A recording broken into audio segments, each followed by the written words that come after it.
Well, welcome. Just want to welcome you to a conversation about our ID program for this coming year. And Christopher is going to help out with the program this year, so he's sort of sitting in on some of these calls just so you get to know him as well. And I just want to just start up. I'm curious what brought you here and how we can make this time useful. We have some slides. If you feel a need for that, we can do that, or we can just have a conversation. But just in true ID fashion, just really curious what brought you here.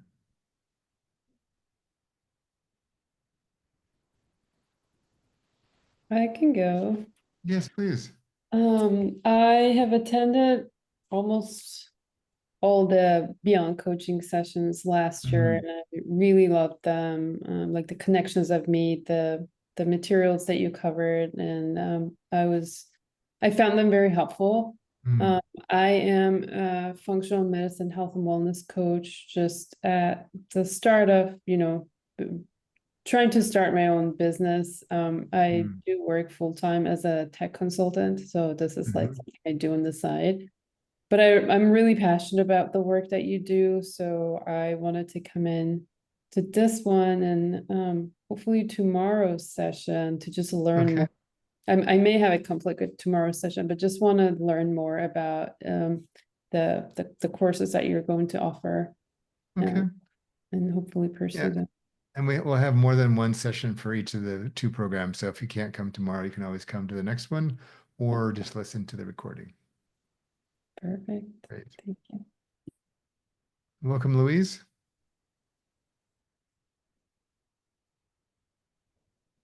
You put yourself back on mute. You were Sorry, I put it on. I was already on. Yes, I'm very well.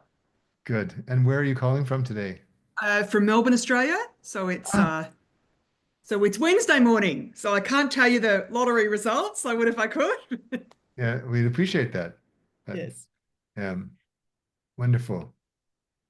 And we were just doing a little bit of a quick check-in about people's curiosity and what brought them to this call. And then we've got some information we can share, but just want to Okay, I see what feels subscribed to important your to you. emails and I was quite sort of looking through those. And it's really, I do sort of HR, sort of coaching, consulting work, and the things around the narratives, I think is something I haven't yet mastered that I would like to get better at. So Okay. yeah. Okay. Yeah. Well, I can go next. Yes. Well, I'm currently based in Belgium, and I was living in Florida the last 5 years, and I'm originally from Taiwan. Just give you a little bit background. That's created my name. Hi. Yes. And I have been also like what Eva just said. I attended a few times of the BCE and feel very much benefited out of it. And I also had the chance to learn a little bit about narrative coaching in my coaching school with Well Coaches. So I Oh, have yes. health and wellness coaching Good. background, but also I'm doing, because of my background, I'm doing a lot of leadership coaching these days. And I Mm, have witnessed a few a narrative coach based in UK. And I saw that I am being exposed to a lot of coaching techniques, but I feel like narrative coaching is something really powerful and unique. mm, So I I'm curious to learn more about it. And okay. and yeah, Great. And way back in the day, I actually helped Margaret build her first curriculum for that program. right, Yeah. yeah. Yeah. So I got benefit from it a bit. Yeah. Yeah. It was wonderful. And And I need to chime in and say, I'm yeah. just so pleased to have someone that comes from Taiwan because I lived there for more than 3 years, and it's just Oh, such a wow. rare opportunity to Mm, meet Oh, someone and then join an event such as this. So I'm just yeah. superbly happy to wow. have you here. Wow, same here. I feel that joyfulness connecting with you in a Huh. very surprising but in good Yeah. Yes. way. Oh. And AT, welcome. And where are you today? Hello, thanks. I'm in New York City. Okay. And we're just doing a little bit of check-in about what brought people here for this call and how we can be helpful for you in terms of what you're curious about, what your questions you might bring, and yeah. Sure. I recently was certified or got my ACC as a coach. And one of my classes, I read narrative coaching, and I just was really drawn to that part of my training. And so as I'm wanting to continue development, I thought I might zone in on something that was most of interest to me during my training. So yeah. Okay. Great. And Mila. Well, I took narrative coaching last year and worked with Christopher quite a bit on some of the adjunct projects. And I've talked to several people who are alums of either or both programs.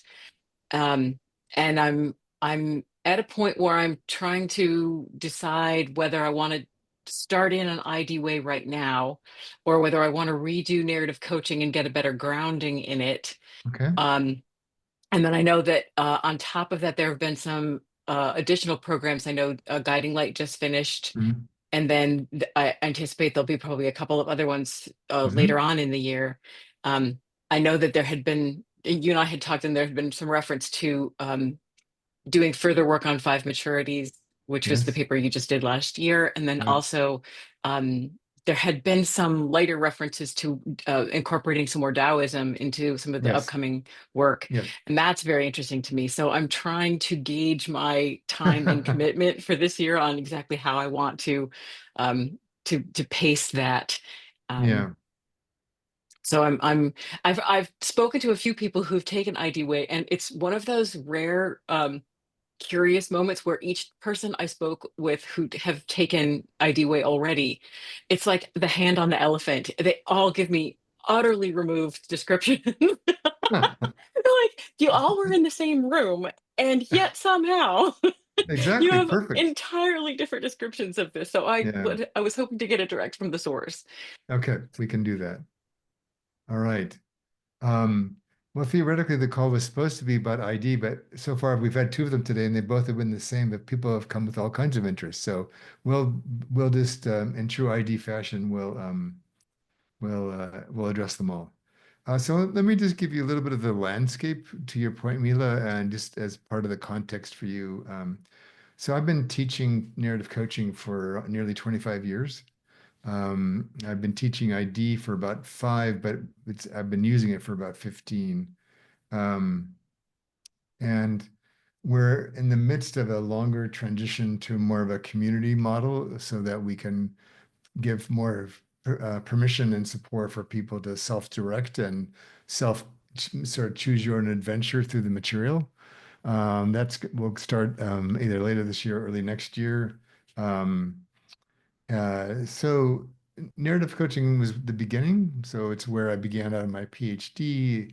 It took a very contrarian approach to coaching, that just based on my experience as a grief counselor and a hospital chaplain and watching how people actually changed, not how coaches thought they changed. And the program is still going strong. It's still my deepest love. And it's really a way for people to let go of agendas and goals and to be present to the story as it's emerging. And a common experience, to your point, Mila, of our graduates, we make it available for them to take the program again at a much, much lower price, is that they get to the end of it and they go, oh, that's what we were doing.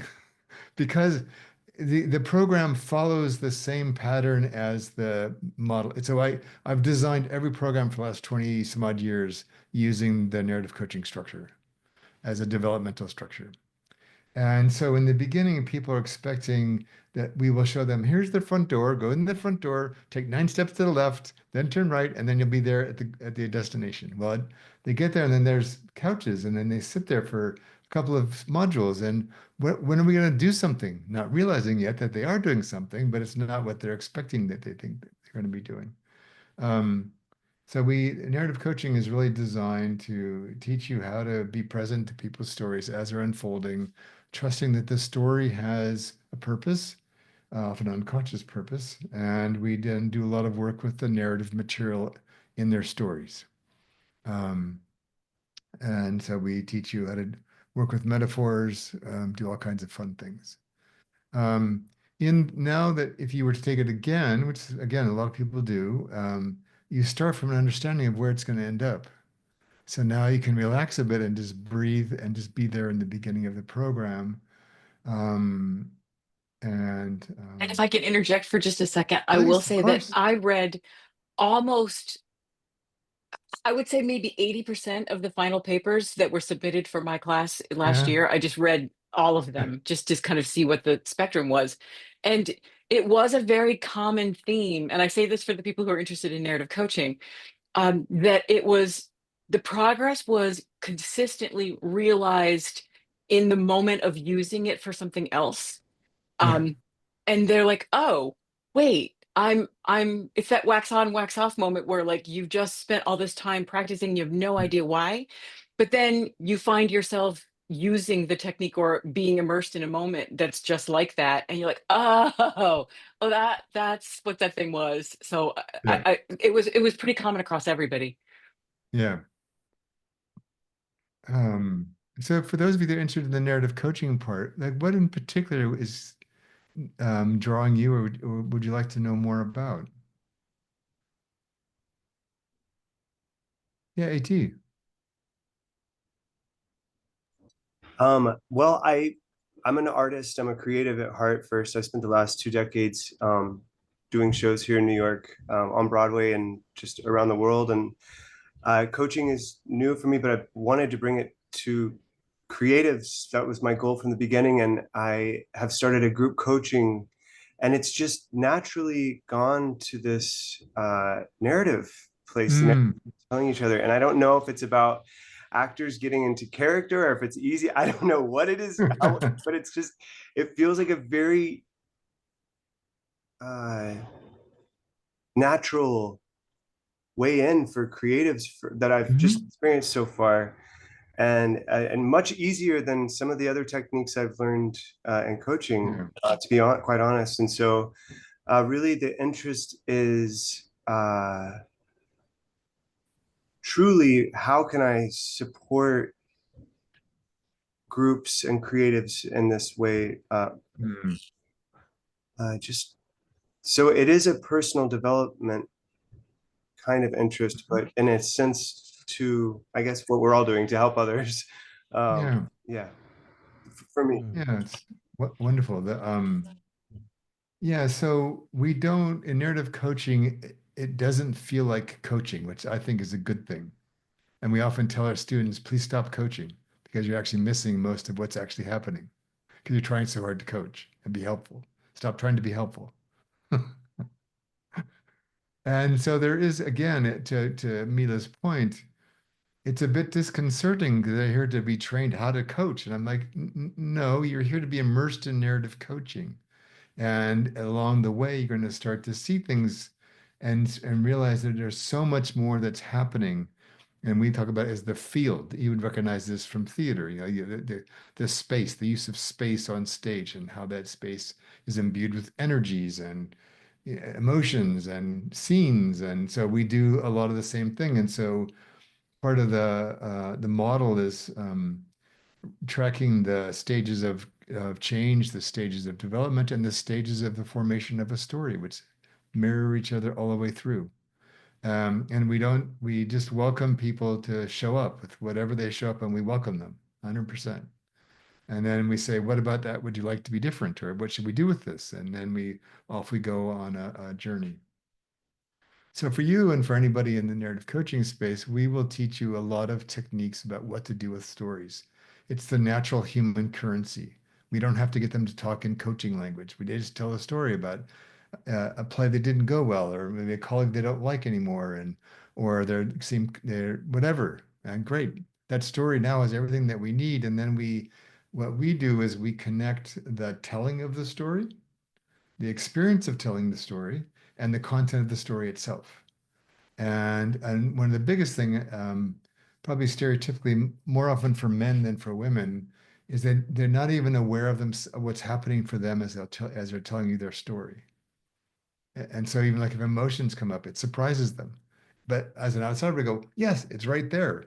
And so if we can connect their body to their story, to their telling, then they get a much deeper sense of where the story comes from and what it's trying to accomplish. And then we can then anchor whatever changes back in their body because they're now more attuned to what they were when they started. So um, trying to think of anything else that's important. Yeah, so in the we have two magnificent women that are teaching the program this year. I will record all of the core material, so you'll have it just as if you were there live.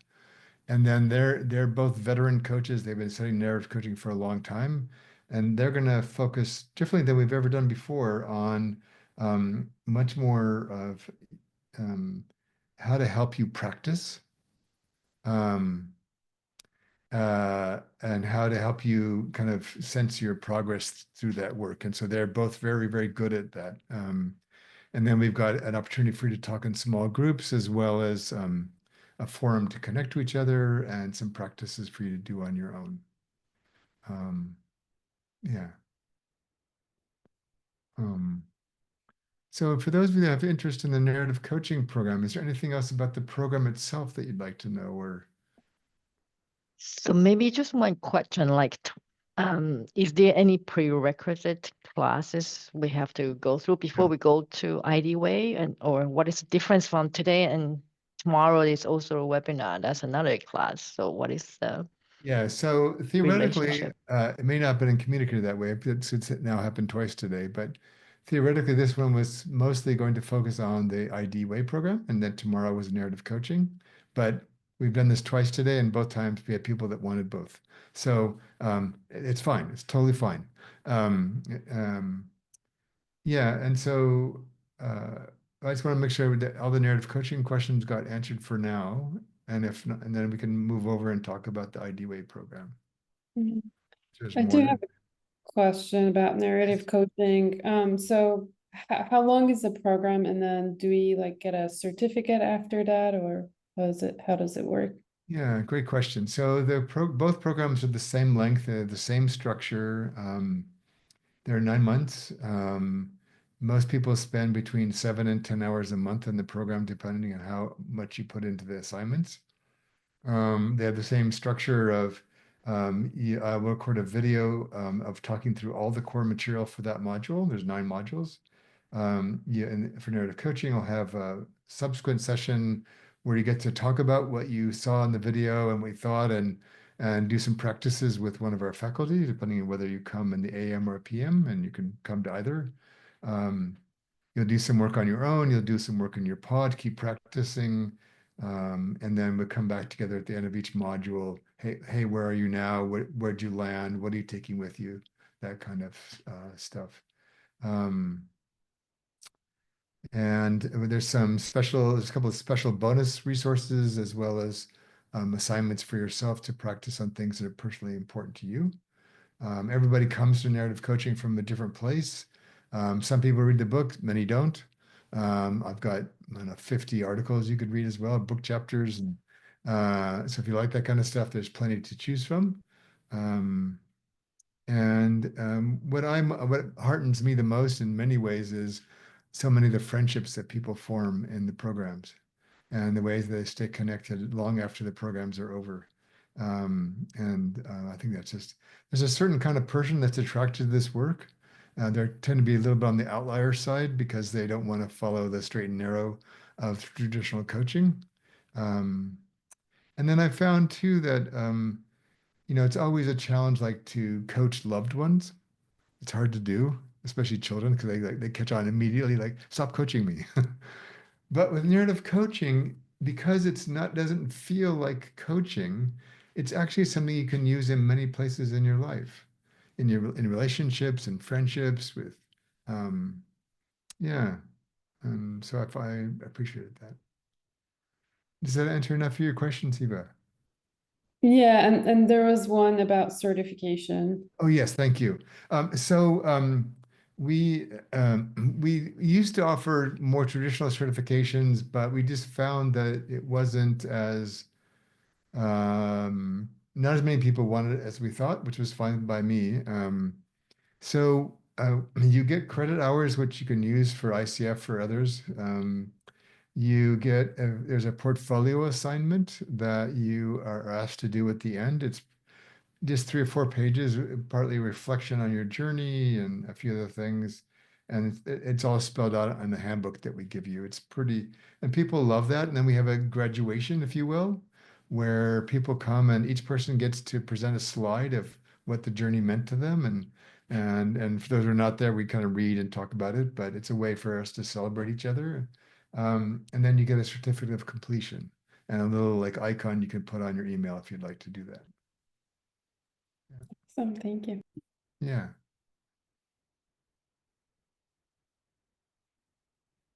All right. Anything else for now? And then otherwise we can switch over and talk about ID. I'll just add one more comment.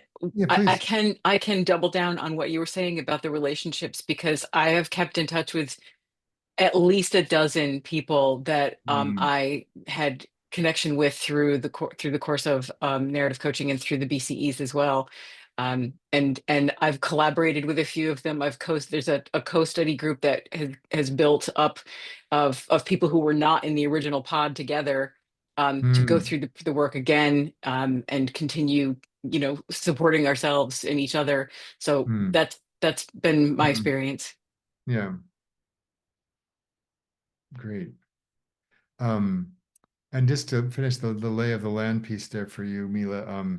So we did a program. So I wrote a big report initially through the Institute of Coaching at Harvard on this model called the 5 maturities, which is now starting to do a lot of really cool things. And so we had a small little 6-week retreat at the end of last year. We did almost no marketing of it. I think we had 82 people in the program. It was fabulous. So much fun. And now just started a 6-month retreat. We'll offer those again, maybe slightly shorter, maybe 5 months. But we'll start again in probably June or July with the next round of that. There's also going to be, it's where I'm going to spend a lot of my time now. I'm working with EMCC and some of the other big associations to use the 5 maturities to reimagine certification completely from the ground up. And EMCC has always led the way in these spaces. So, and I'm writing a research paper with a small association to pilot what does this look like and for real. And I'm working with EMCC on their professional development standards. But that's where I'm spent. That's the return to my beginning. This was my first degree. 2 degrees were in sociology and theology, and everything else came after that through my other degrees. And now I'm coming back. The world needs the 5 maturities more than anything else. And so we're going to be spending a lot more time and creating more retreat kind of experiences, and that's where the Taoism will come in even more. And we'll launch that over the next 6 to 12 months. Yeah, some new things, but yeah. So I do have, I think I did make some slides for you. I'll have to show at least one, because then I can say that that 2 hours I spent on today were worth it. But I wanted to show this to you because I want to give you a little bit of context for ID. Let me show you this one. So there's a lot of things that called me to this work. So leaving my first career, I did training, I did OD and change management, and then I found coaching in the mid-90s and did some of the first coaching programs in Oregon where I lived at the time. And then I ended up in this really weird anomaly where I had this capacity to support large-scale change projects related to technology, because I could talk to technologists and frontline people in the same conversation. And what I found was that what I was being asked to do, which was basically keep jumping between silos. And I just thought, can I just like be David? And so out of these experiences, I said, it's not how nature works. It's not how anything I've ever done in teaching or doing canoeing and kayaking, where you're very much in sync with the river, not trying to make the river do something or telling the river in advance where it should go. Um, I was just seeing all these disconnects between the disciplines, between how they were used, a lot of redundancy, a lot of things that were, oh, this could use a little bit of ID or OD, but I was only hired as a coach, but the system's completely flawed, which is why nobody's progressing. Um, and then in the end, I ended up with a number of brave clients who took me up on my offer and realized I was serious when I said, I will only work with you if you hire David. If you put me in a box, I will not work with you because it means you don't understand what I think we're needing to be doing here. So this started out, I'll take this down now, but it started out as the integration of training, coaching, and OD into a single intervention. And basically, it does two things. It allows people to develop themselves and the systems they're in at the same time. Because most of the barriers to performance are either people having a bad day or most likely their environment.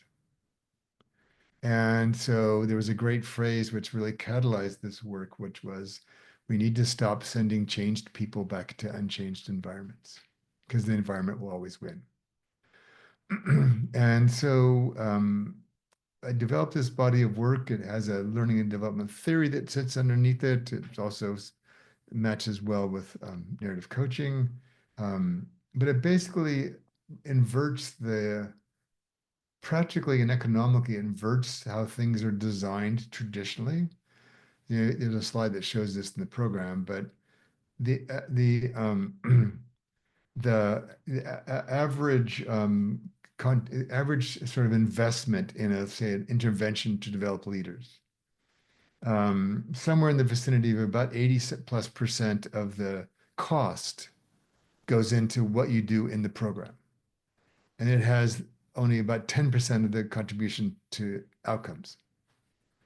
And the thing that contributes the most to outcomes gets the least amount of money by far. Even though research has been consistent for decades, it makes the most difference, which is what do people do when they leave? And so, and I have all kinds of proof. I've taught for MBA programs and helped them win large executive leadership programs with companies.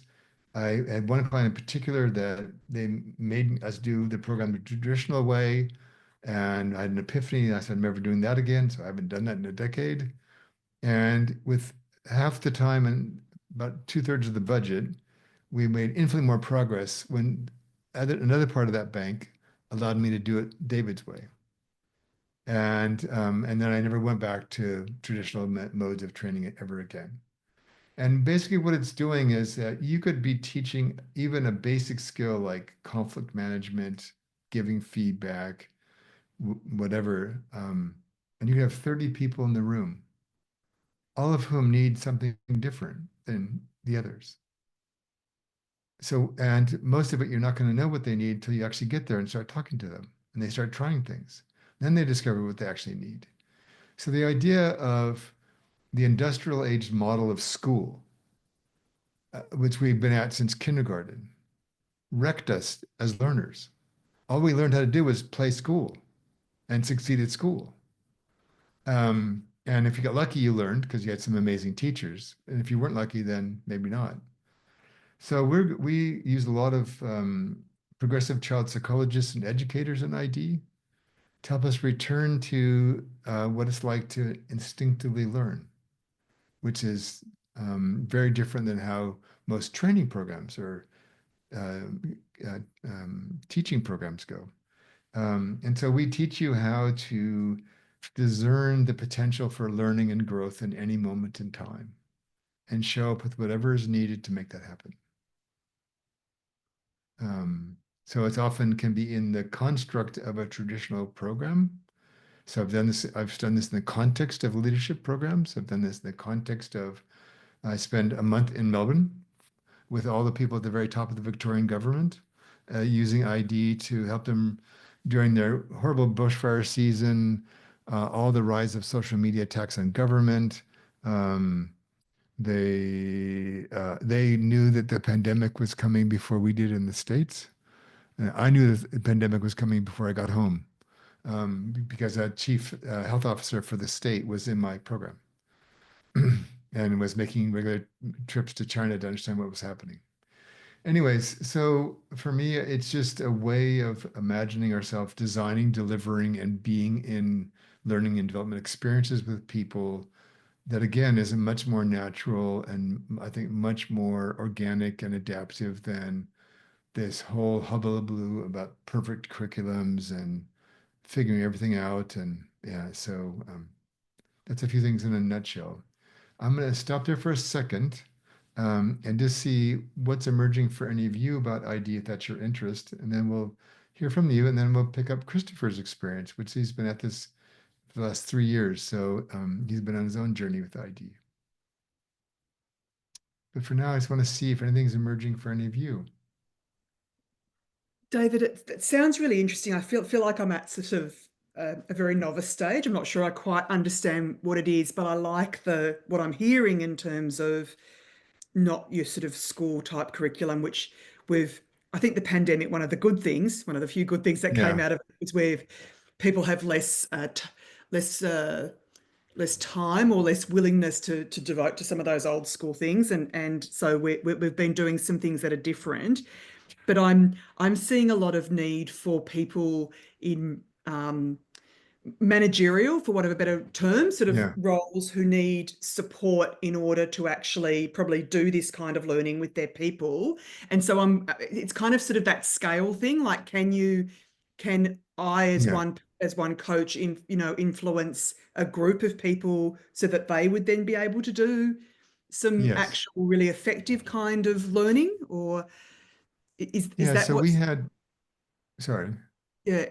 And the other part of it is it suitable? We're increasingly seeing people being more open about neurodiversity in Australia, and I'm Yeah. sure it's a worldwide Yeah. thing.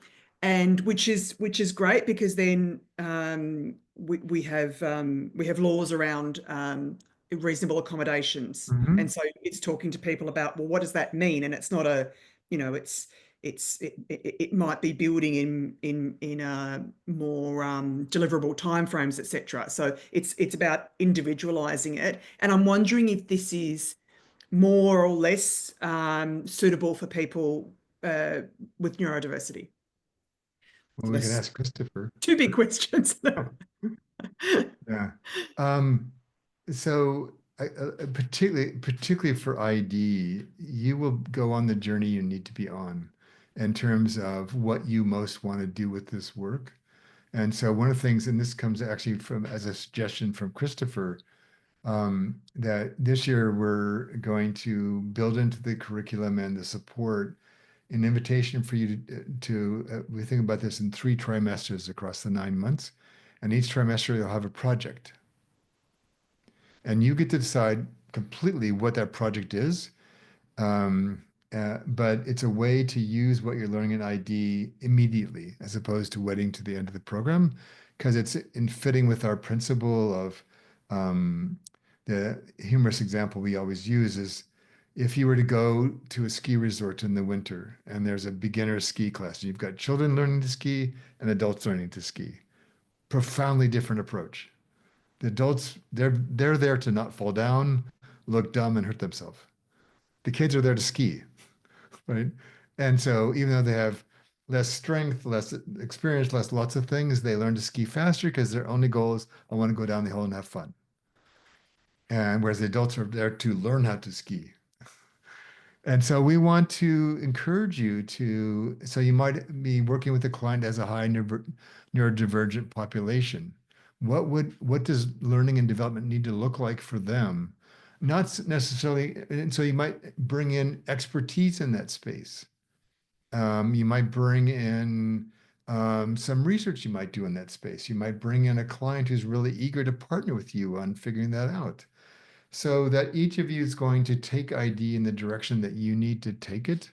Um, and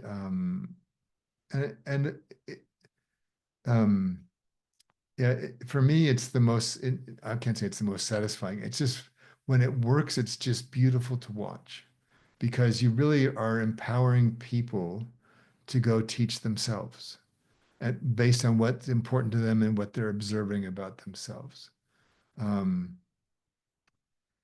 so I'll just give you just a simple practical example. You'll hear the story again if you take the class, but in this, this client ran a large disabilities organization for families and children. And they wanted me to come teaching coaching skills to their entire staff, which was hundreds of people. And I refused. I said, I know you worked really hard to get a grant.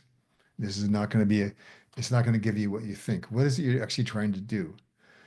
So as a small example of the profound changes they were experiencing, when most of them started, there were 2 languages they served, English and Spanish. At that point in time, this was 10 years ago now, 12 years ago, they were already up to 28 languages, primary languages from their families, 26 of which nobody in their organization spoke. So their old models for how to service the families was completely broken. And they came from different cultures, different norms. And so I just had them document their service delivery model. Where do you think you fall down the most from a coaching perspective? Intake. So I'll just fast forward the story. So we got 2 groups to go do intakes and watch the other group and give them a report or sort of comments at the end. And then what they realized was that everything they were doing was completely antithetical to coaching and what they really wanted to do with the families. They were having to please the bureaucrats and the lawyers and the unions and themselves. And so they end up talking at families for hours, as opposed to saying, here's what we think is happening for your son. Here's some ideas of where we might begin. Let's have a conversation. And so they spent 6 months rebuilding their whole intake process from top to bottom. And we didn't teach them anything. We just gave them some support for facilitation, but then what are you learning about yourselves? What are you learning about your systems that you might need to change in order to get better at this? And then we would say, you'd say, well, we need to be better listeners. Who in your organization do you really admire for their listening skills? Why don't you go talk to them?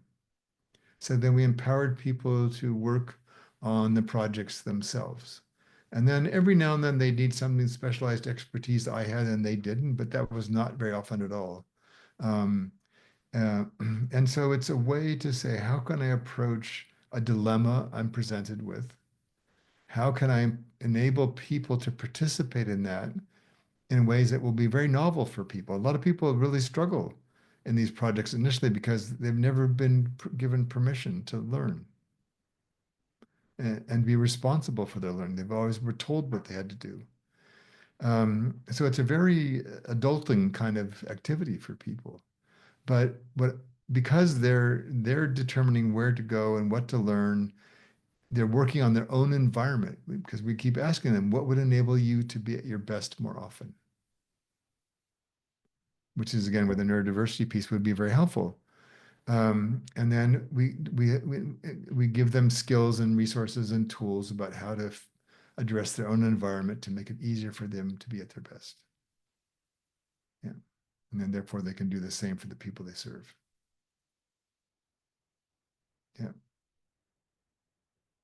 Does that help, Louise? Excellent.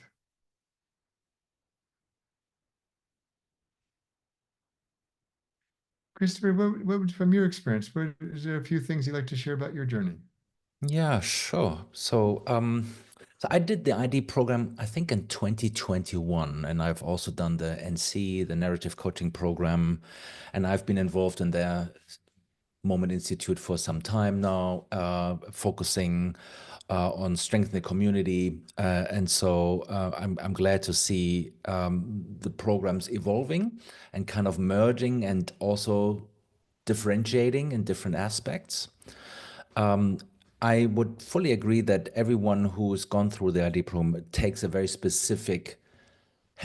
specific, unique and individual experience with it. So what I'm sharing is just from my own personal learning experience. And since I've taken both programs, I see them really complementing each other beautifully. They're standing on the same theoretical framework, but they look at change from different perspectives.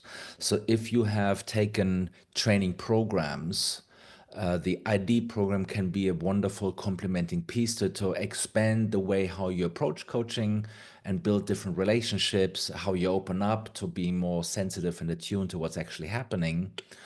And if you are thinking about taking a coaching program, then the ID program can be a great way of starting the conversation with yourself as to what it is actually, what is that you're aware of, how you bring the presence to the space, and really lay out the groundwork for then to do coaching.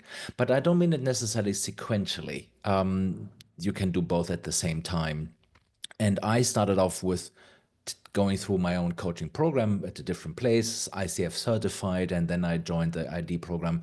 And I was really struggling because I really needed to realize that a lot of stuff that I had learned, I'm actually no longer needing, and that I had spent a considerable amount of time and effort to learning all these things that actually began to stand in the way to actually meeting the client. And it took me a while to learn to let go of it because it caused some anxiety. Well, I need these tools, otherwise, how am I supposed to do the job?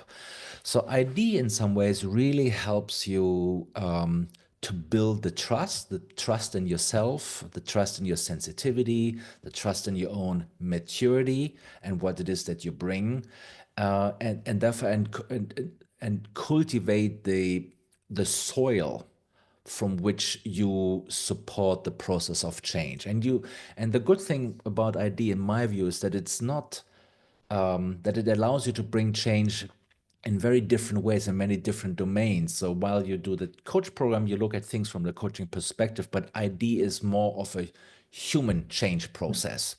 And that it also allows you to look at change across scales.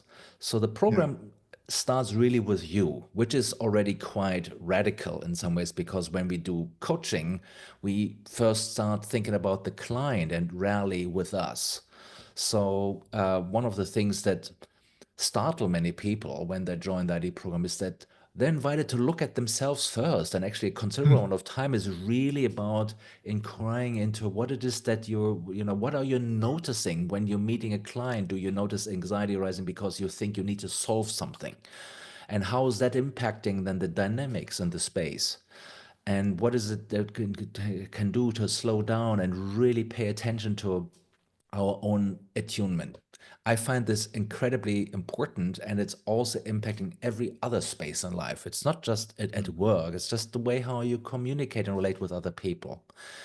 Yeah. And so from a neurodiversity perspective, so this is something that is dear to my heart, and I want to continue bringing a more neurodiversity sensitivity lens to the MI. I think it's timely. It is something that I can personally relate to. And I would say that the ID program lends itself very much to that kind of work because it liberates people from following a structure that they may not fit or that may feel counterintuitive to their way of being. The sensitivity is very difficult to constrain that into a format that is linear. The creative space that people often want and need to express themselves can be held much more freely and comprehensively if you let go of goals, if you let go of these planning tools, and it allows you to meet clients more deeply. You might say some people might find it difficult to work with less structure, but if you complement this by building the trust in themselves, then they build a capacity that they can apply elsewhere as well. And I find this just more sustainable. And last point, I mentioned this earlier, so the community piece. I would like to see the community piece become more and more a central element of all the programs at the MI. And I've done my little contribution to making that happen in the last year. And the response was very positive. So for people joining either the NC or the ID program, we want to create spaces for people to come together and use this program not just to receive and learn, but actually to begin using the community to invite people to collaborate, to co-create, to use them as a testing ground.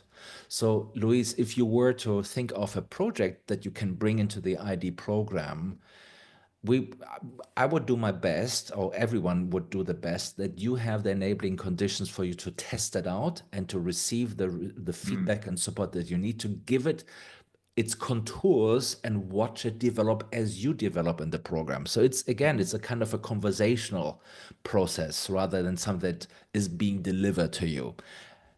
Yeah, maybe I leave it here. I hope that makes sense. Thank you, Christopher. Mm. Yeah. Mm. Mm. Yeah, I just want to share that I'm really appreciate what you just shared, Christoph.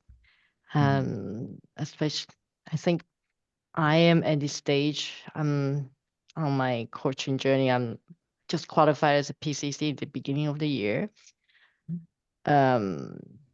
Beginning of last year. So I'm around like 700, 800 hours right now. So I feel like I am at that stage of start to unlearn in the past coaching trainings, and I'm hungry to find what is this Ethan's way of showing up. And I am also formulating a few group coaching programs, and sounds like this ID way would be a beautiful place for me to Yeah. do this couple of things. Yeah, I could see that. Yeah. Yeah. And I appreciate there's a community. It's like a Yeah. Sangha kind of community. You do need Yes. to have this in Yeah. order to heal and grow from there. So it sounds appealing. Yeah. And the ID program attracts a variety of people. We've had award-winning filmmakers. We had a ballet coordinator in the last program. We've had academics. We've had a lot of facilitators, people working in community organizations who are just trying to find other ways to make sense of chaos and complexity and kind of help free people to kind of, develop themselves in some new ways and just kind of learn how to live and learn again. And yeah. It's an invitation for more freedom to sense and respond to whatever is actually arising. And so I remember on the Moment Institute website, there is this box, for this program is good for people that like this and that, and it's not good for people who prefer like recipes and A to B and C steps. Yeah. And I think we are all practitioners and we all experience the constraints in our work when we are confined by these conditions, either defined by clients. And then we realize very often we fall short of what we can actually bring to the space. We fall short of the relationships that we can form and co-create something more meaningful because the design doesn't allow it. And I think also the client will realize that there's, sometimes they spend a lot of money for the workshop, but actually the biggest change happens after the workshop, the way how we continue the conversation. So learning to kind of liberate ourselves from these constraints, and by that invite the client to do the same because they learn to trust us in new ways. I find this is very powerful. Yeah. And I'm going through this myself. I needed to learn to trust myself, and it still feels scary at times, quite often. And when you look at it from a university perspective, there are all sorts of things that can show up for you. And I think with that, the diversity that we bring to this group, we have these artists, we have these filmmakers. It gives me a sense of belonging just by the sheer amount of different perspectives. Yeah. I just totally love that the mix of community that is more artistic and Yeah. free-minded people, and that's exactly what I am looking for. Yeah. And but just one question, how, because part of me, I love this freedom and I want to find and trust in myself. But the other part is also thinking about maybe one day I want to get an MCC one day. So is this, how does that support or not supporting to that route if one day I want to go to MCC at all or not? I haven't decided yet, but just curious. So I don't travel in that space, although that's about to change with the EMCC. But what we hear from our students consistently is I've done a lot of things for ICF, but and that's not the path I chose. But we have a lot of our students who do for different reasons, and they all report that they don't seem to have any difficulty using the credit hours from our program, from either program, in support of their requirements for ICF. They're because we're not an ICF certified provider. They're not they're not as valuable, but they're still quite usable. Yeah.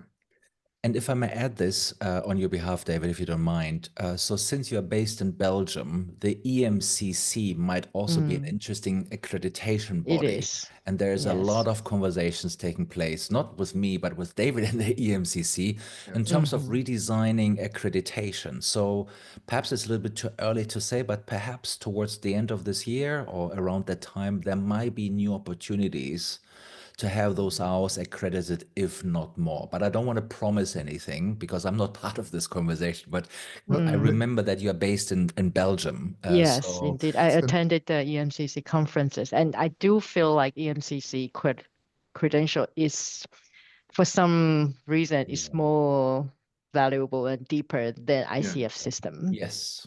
So Christopher, I can speak to that promise because I just spoke to the global head of accreditation for EMCC about 3 hours ago. Oh, Here you fantastic. go. That is a So- great news. Yeah, and so so we're making provisions to get our programs certified through the EMCC. So that will be underway later this week and take as long as it takes, but having friends like that in good places helps. And then we're going to begin conversations about their broader. I'm working with their professional development committee on kind of thinking about how do they want to advance their recommendations for practitioners and think about some of that differently. And then we'll start the conversation with this woman, who I really liked a lot, about what all this might mean for accreditation. And historically, most of the big changes in the coaching space have come through AMCC, not through the others. And so I'm really excited to see. I'm also working with an AI firm, which is using ID to build out the next generation of their platform in the coaching space. So I think there's just some really interesting opportunities, and well, parts of the world seem to be regressing back to a darker time, and the exact antithesis of everything that we stand for is there's a need to respond in a way that is going to be more effective than more traditional routes, and will have much more in common with alchemy and Taoism than things we might have seen in previous generations. And so I want to be a part of that conversation and that mystery. Exciting. Yeah. Ethan, I'm not sure if you're working with Taiwanese clients, but I have worked with some, and I'm a little bit aware of the Taiwanese education system. And I know a lot about the suffering among young adults and managers who are Tell me really about it. stuck in the middle level management, and giving them spaces to actually expand their sense of self without those constraints that they otherwise experience everywhere in the social fabric, in the organizations, in the management styles. I think there's a lot of potential for healing, and I'm trying to do my little part to bring that to this part of the world myself. You are? Wow, because that's my Yeah, so goal in the maybe we next can have coming another 5-10 years. conversation about this. Yes. But I just think that particular in this area of the world, which is even more constrained for whatever reasons, I see a lot of therapeutic potential just by having conversations around what Yeah. that I means. I come from that place, so Yeah, yeah. So Hmm, it's such a valuable connection today. I feel like wonderful, something's is really firing up in me, and the blood is wonderful. boiling right now. Hmm. Hmm.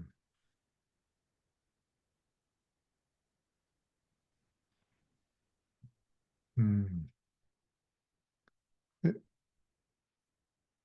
Are there any other questions or things that you'd like to ask before we find our way to completion? Hmm. Thank you, David. A best book or article to read? For ID, Yeah. yeah. So what I'm going to do, since we didn't actually cover most of the slides, I'm going to do something a little bit different. I'm going to just but We don't want them to be wasted, you know. I know, and I've worked hard on them, and people know And that they I are, love they're fiddly, they're horrible. No, but it'd be disingenuous of me again for try to be teaching you ID while I'm not practicing ID. So this is what needed to emerge. We're doing exactly what is perfectly needed for this conversation. And so what it means is I'm going to for all of you and anybody else who signed up for tonight, because it's usually about 30% of people that sign up actually come. I'll send you the actual slides so you have them in case people, and then with that, I'll have Steve send you an article I put out a couple of years ago on using ID to do leadership development differently. Thank you. I've got some others that I could do as well, and I'm working. I've got a conversation with the publisher next week to finally get back now that my long COVID's receded enough for me to think again. Um, and I have the energy to stay up to midnight, which it is now, um, to finally publish the big ID book. So Right. working on that Cool. as well. Mm. Yeah. David, may I add one more thing? Because I'm Only really one, activated Christopher. now. I'm A few other changes that we are introducing Oh, to yeah. this program. So first of all, you will be invited to work on something specific that can help you and provide you with the reality check to work and integrate what it is that you're learning in the ID program. Also, another new thing, David would be recording the session in advance for you to take a look at by yourself so that once you meet us in the live session, you would already have immersed yourself in the material and then be able to ask much deeper questions and help you integrate that learning. Yeah. Then later, when you will meet me in the integration session, then this is much more about the application and the bringing it to life part. And in between, you will be having opportunities to work with your pod, with your other peers, use the community, and also do your work on self. And you would be given guidance and ideas how you can go about it. So there is another layer of where you will be able to receive materials, as the book is in the making, you would be having this set of recordings available to you, plus those sessions and live sessions and, and whatever it is that we are learning, because we are idealizing this program ourselves, then we will see how we can respond to those emerging learning needs. Yeah.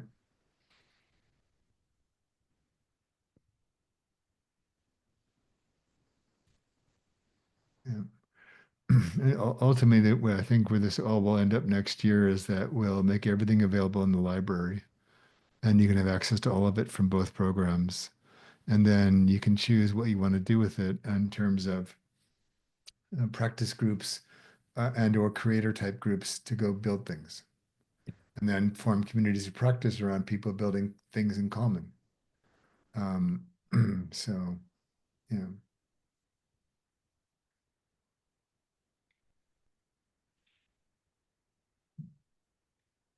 Anything else for now? Oh, good.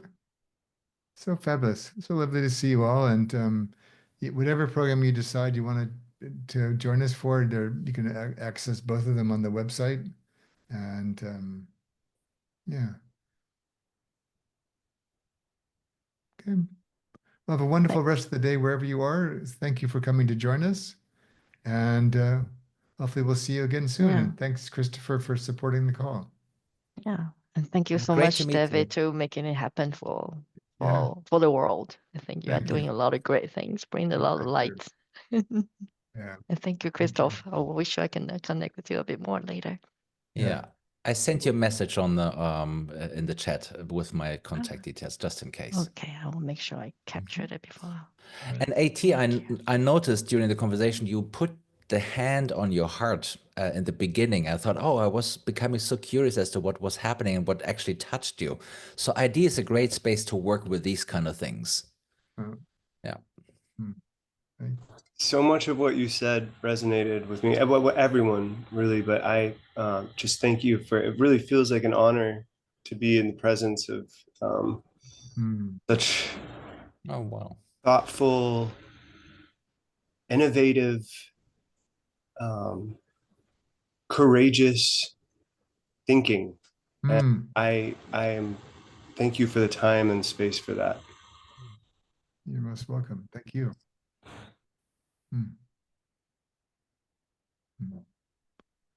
Until next time. Thank you. Right. Bye. Bye-bye.